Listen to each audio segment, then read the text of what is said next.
Well, there was another one of those fun college basketball matchup at the Sanford Pentagon tonight. The atmosphere was terrific as Don Plitzowite's USD Coyotes hosted the undefeated Wheat Chalkers from Wichita State. And the Coyote fans had a lot to cheer about early. Madison McKeever with a steal goes coast to coast. She scored all of their points early. They're up by 3. Madison with 19 points on the game. This is a pretty good defensive play on the other side. That's a wicked swat by Danielle Lair. However, Chloe Lamb with the bucket right here at the end of the quarter. Coyotes are up 15 points. It's 23-8. Actually, that's early in the second quarter. Looks like they're going to run away with it. But the coach says, come on, we can do better than this. Well, not for a while they didn't.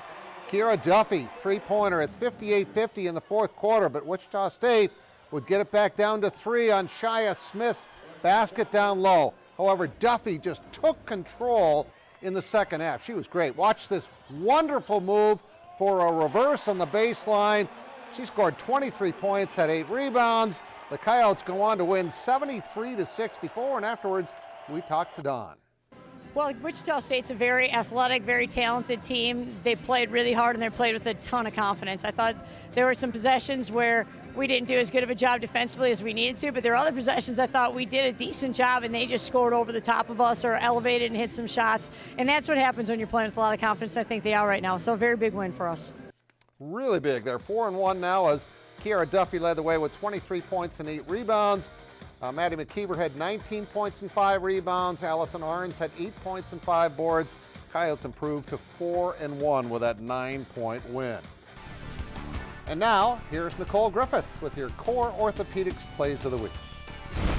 West Lyon put on a show in the 1A title game. Wide receiver Cade Lynott tallied 3 touchdowns for 203 yards on 10 catches. More from this game coming up. Warner's Lori Rogers puts down one of her 17 kills. The Monarchs get revenge of last year's title game, topping Northwestern 3-1. On the A side, Sioux Falls Christian's Kylie Van Egdom serves up ace after ace in the championship game. The Chargers defend their title, blanking Miller 3-0. Back to the gridiron, Hunter Deckers racked up over 500 total yards, setting a class record. He threw for 5 touchdowns and rushed for 1 as the Falcons took the championship 52-38 over Dike New Hartford, becoming the 3rd school in Iowa history to win consecutive state titles in different classes. Set 5 match point, USD's Haley Dothseth gets the monster kill. The Coyotes claim the Summit League title and advance to the NCAA tournament for the first time in program history. And those are your Core Orthopedics Plays of the Week.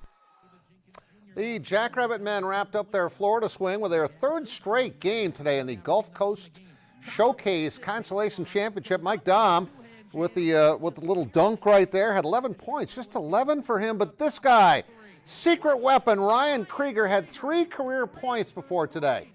He had 4 threes in the first half, scored 16 points in the game. Good to have that extra shooter on this club. He's only a freshman, but the day really belonged to David Jenkins Jr. Hits the 3 right before the halftime buzzer. That made it 48-33. Jenkins was a one-man show. Actually, Krieger was really good too, but that fall away from 18 feet, and how about this long bomb 3? He had a career-high 32 points, and the Jackrabbits win it. Your final score, 78-65. Jenkins with 32 and 7. Krieger with 16 points, 4 threes, as I mentioned, all those in the first half.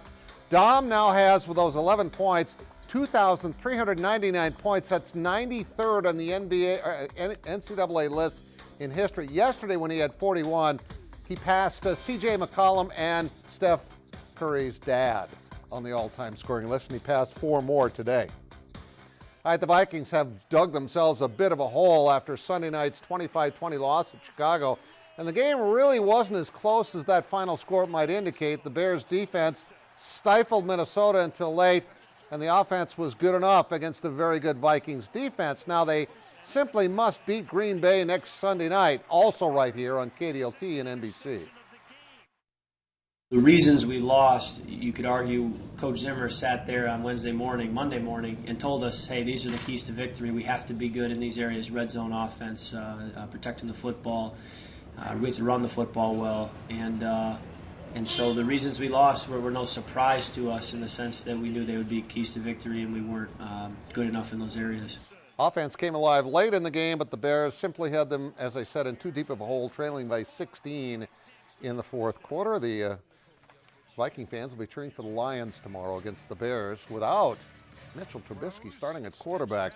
Derrick Rose had 20 tonight for the Timberwolves as they took on Denver, and there's Karl Anthony Towns. He had 22, but it wasn't enough. They lose 103-101 was your final score. As for the other guys over at the Excel Center, good night for them. The Wild win 6-4.